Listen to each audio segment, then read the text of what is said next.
Hello everyone, I Pooja Sharma welcome you all at future series institute. स्वागत है आप सभी का हमारी डेली लाइव क्लासेस में।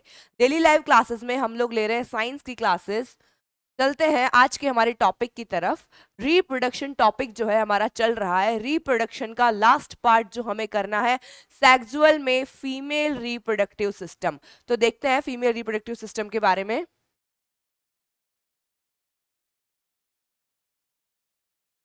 The female reproductive system consists of a pair of ovaries, a pair of fallopian tubes, oviducts and a single uterus. तीन main part यहाँ पे होते हैं। तीन मेन पार्ट कौन कौन से हैं? पहला है पेयर ऑफ ओवरीज, यानी ओवरीज का एक पेयर। अब ओवरीज क्या होती हैं? जैसा कि हम पहले बात कर चुके हैं, female reproductive organ, primary female reproductive organ जो है वो क्या होता है? ओवरी ही होता है। Okay, so a pair of ovary present है, a pair of fallopian tubes present होती है एंड अ सिंगल यूट्रस। अब देखते हैं ये सब क्या होते हैं। Ova are produced by the ovaries. Ovaries क्या प्रोड्यूस करती? ओवा। ओवा को सिंपल लैंग्वेज में हम कह सकते हैं एग। ओवा को हम सिंपल लैंग्वेज में एग भी कह सकते हैं। ओके, तो ये कौन प्रोड्यूस करता है? ओवरीज करती हैं। फैलोपियन ट्यूब या oviducts carry the ova from ovaries to the uterus. अब ये जो फैलोपियन ट्यूब्स है इनका क्या फंक्शन है? फैलोपियन ट्यूब्स क्या करती हैं?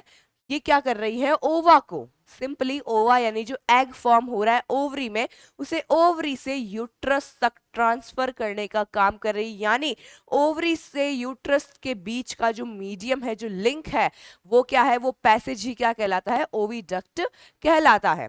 Uterus hold the growing embryo fetus and thus helps in holding the pregnancy। Uterus क्या है? यूट्रस क्या करता है? प्रेगनेंसी को होल्ड करता है, यानी जो एम्ब्रियो या फीटस है उसे क्या करता है? एम्ब्रियो या फीटस को ये होल्ड करके रखता है। प्रेगनेंसी को होल्ड करना क्या है? इसका काम होता है। ओके, तो यहाँ हमने क्या क्या देखा? ओवरीज, ओवरीज क्या कर रही है? ओवा प्रोड्यूस यानी कि एग प्रोड्यूस कर रही है। देन हमारे पास में फैलोपियन ट्यूब, फैलोपियन ट्यूब क्या करती है? एज ए पैसेज है, ये एज ए लिंक काम कर रही है ओवरी एंड यूट्रस के बीच में। एंड यूट्रस क्या है? जहां पे कि एम्ब्रियो का डेवलपमेंट होता है। चलते हैं आगे। एस्ट्रोजन और एस्ट्रोजन। अब देखिए, एस्ट्रोजन की दो स्पेलिंग से तो हमें यहाँ कंफ्यूज नहीं होना है। सिंपली इसे हम एस्ट्रोजन कहेंगे, ओ यहाँ पे साइलेंट होता है, तो दोनों में से कोई भी स्पेलिंग आए दोनों ही सेम है। ओके, देखते हैं क्या होता है। एस्ट्रोजन और oestrogen is the primary female sex hormone secreted by the ovaries. Primary sex hormone क्या होता है? ये मैं पहले ही आपको बता चुकी हूँ। Hormones are fluids that control the reproductive system are called reproductive hormones. और प्राइमरी यानी कि बेसिक जो रिप्रोडक्टिव हार्मोन है फीमेल में, वो यही होता है, क्या? एस्ट्रोजन होता है। It is responsible for the development of female reproductive organs. Female reproductive organs जितने भी हैं उनके डेवलपमेंट में क्या होता है? इसका बहुत बड़ा रोल होता है। यानी कि चाइल्ड के बर्थ से लेके और मेच्योरिटी तक ये क्या काम करता है? ऑर्गन्स को बनाने का काम, उन्हें डेवलप करने का काम ये करता है। देन सेकेंडरी सेक्सुअल कैरेक्टरिस्टिक्स, जैसा कि मेल में मैंने आपको बताया, सेकेंडरी सेक्सुअल कैरेक्टरिस्टिक्स जो कि बाहर से विजिबल होते हैं, वो कैरेक्टरिस्टिक्स क्या करता है? ये डेवलप करता है। Okay, in females. And development of female gamete, और फीमेल गैमेट का डेवलपमेंट, यानी कि वहां पे टेस्टोस्टेरोन बता रहा था कि स्पर्म का फॉर्मेशन होगा कि नहीं होगा, यहाँ कौन बताएगा? एस्ट्रोजन। एस्ट्रोजन क्या बताएगा कि किस तरीके से ओवम का फॉर्मेशन होगा और किस टाइम पे होगा। Okay, ovum and the maintenance of menstrual cycle, और मेंस्ट्रुअल साइकिल जो होता है, ठीक है, फीमेल्स के अंदर मेंस्ट्रुअल साइकिल पाया जाता है, ह्यूमंस के अंदर मेंस्ट्रुअल साइकिल का रेगुलेशन भी इसी का काम होता है। मेंस्ट्रुअल साइकिल के अंदर क्या होता है?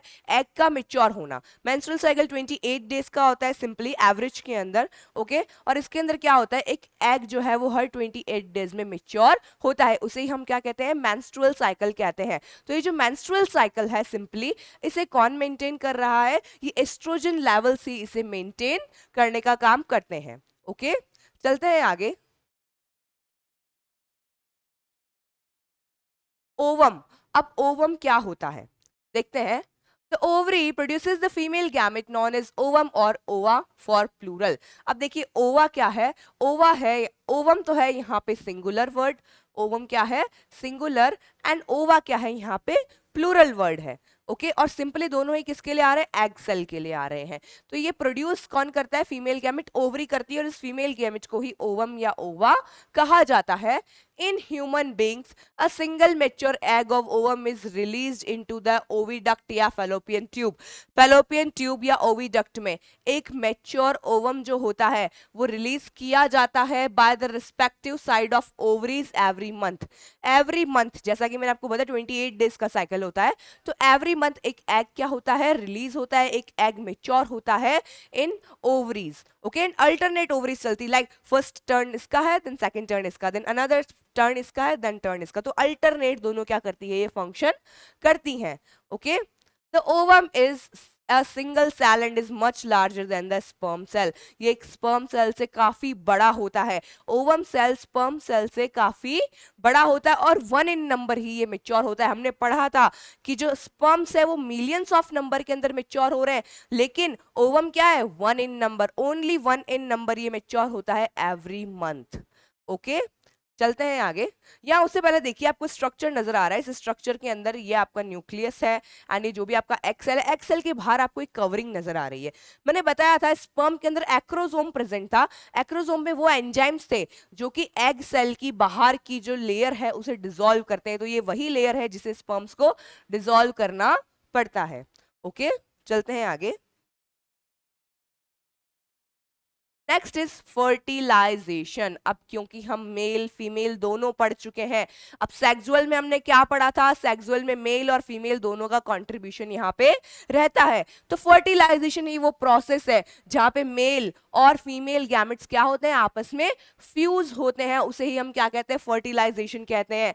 Fertilisation is the process of fusion of the male gamete with the female gamete, यानी मेल गैमेट और फीमेल गैमेट जब आपस में फ्यूज होते हैं तो उसे ही हम क्या कहते हैं, उस प्रोसेस को फर्टिलाइजेशन कहते हैं, फर्टिलाइजेशन उसे कहा जाता है। यहाँ देखिए एक ये आपको एग सेल नजर आ रहा है और यहाँ बहुत सारे स्पर्म सेल्स आपको नजर आ रहे हैं, ये सभी स्पर्म सेल्स क्या करते हैं, इसके साथ फ्यूज होने की कोशिश करते हैं, एंड फाइनली कोई एक ही क्या होता है, यहाँ पे विनर होता है जो कि इस एग सेल को क्या करता है, यहाँ पे इससे फ्यूज हो जाता है और इसे फर्टिलाइज ये कर देता है। फर्टिलाइज होने के बाद में देखिए ये किस तरीके से डिवाइड होता है, 2, 2 से 4, 4 से 8, 8 से 16, 16, 32, इस तरीके से क्या होता है, आगे डिवाइड होता रहता है, और फाइनली एक क्या करता है, एम्ब्रियो से ये एक पूरा चाइल्ड का डेवलपमेंट कर लेता है।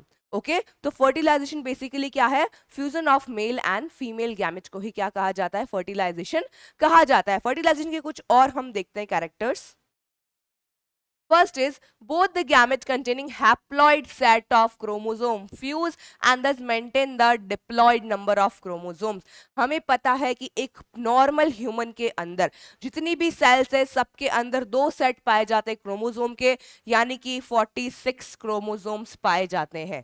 ओके, एंड हमने बात की थी कि एग सेल और स्पर्म सेल के अंदर क्योंकि यहाँ रिडक्शन डिवीजन यानी मियोसिस होता है तो नंबर ऑफ क्रोमोसोम्स यहाँ हाफ रह जाते हैं, इसका मतलब 23 ही यहाँ पे क्रोमोसोम्स रह जाते हैं। तो एक एग सेल में 23 और एक स्पर्म सेल में भी 23 क्रोमोसोम्स होते हैं, तो दोनों जब आपस में फ्यूज होते हैं तो इनके फ्यूजन से जो सेल बनता है जिसे कि हम जाइगोट सेल कहते हैं, उसमें 46 क्रोमोसोम्स कंप्लीट हो जाते हैं, यानी कि यहाँ हैप्लॉइड सेट था, हैप्लॉइड मतलब सिंगल सेट प्रेजेंट था। ओके, यहाँ हैप्लॉइड था, यहाँ भी हैप्लॉइड था, दोनों मिले तो दोनों ने क्या बना दिया, डिप्लॉइड बना दिया, जो कि एक नॉर्मल ह्यूमन बीइंग के अंदर पाया जाता है। इसी तरीके से क्या करते हैं, ये मेंटेन करते हैं प्लॉइडी को, प्लॉइडी मीन्स हैप्लॉइड और diploid. Okay, The fertilized ovum is now called zygote. अब इसे क्या कहेंगे हम, zygote cell इसे हम कहते हैं। ओके, ये बात हम काफी बार पढ़ चुके हैं कि मेल और फीमेल गैमेट के फ्यूजन से नहीं बनने वाली सेल को हम क्या कहते हैं, zygote cell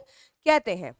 In human, fertilization takes place in the fallopian tube and then the zygote is carried to the uterus. अब ये बहुत इंपॉर्टेंट चीज है कि जो एग या ओवा है वो फर्टिलाइज कहाँ पे हो जाता है, फैलोपियन ट्यूब के अंदर ही वो फर्टिलाइज हो जाता है। हमने स्पर्म की मोटिलिटी की बात की थी, तो स्पर्म को मोटाइल इसीलिए होना पड़ता है क्योंकि वो यूट्रस से होते हुए फैलोपियन ट्यूब में जाता है और वहां पे एग सेल के साथ में फ्यूज होता है। तो अगर वो मोटाइल नहीं होगा तो वो एग सेल तक पहुंच नहीं पाएगा, तो एग सेल तक पहुंचने के लिए उसे मोटिलिटी मोबिलिटी की जरूरत होती है। ओके, जैसे ही एग सेल के पास पहुंचता है तो ये कहाँ पे जाता है, फैलोपियन ट्यूब के अंदर जाता है, और वहां पे जैसे ही एग सेल से फ्यूज होता है तो फर्टिलाइजेशन कहाँ होता है, फैलोपियन ट्यूब के अंदर फर्टिलाइजेशन होगा। फैलोपियन ट्यूब में दोनों गैमेट्स क्या होते हैं, आपस में फ्यूज हो जाते हैं और जाइगोट का फॉर्मेशन करते हैं।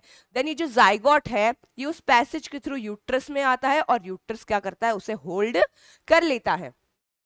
Inside the uterus, it undergoes repeated divisions and grow becomes an embryo. और यूट्रस में क्या होता है, वो यूट्रस से होल्ड कर लेता है, इसे न्यूट्रिशन प्रोवाइड कराता है, और उससे क्या होता है कि पूरा का पूरा एम्ब्रियो जो है वो एक चाइल्ड के अंदर डेवलप हो जाता है।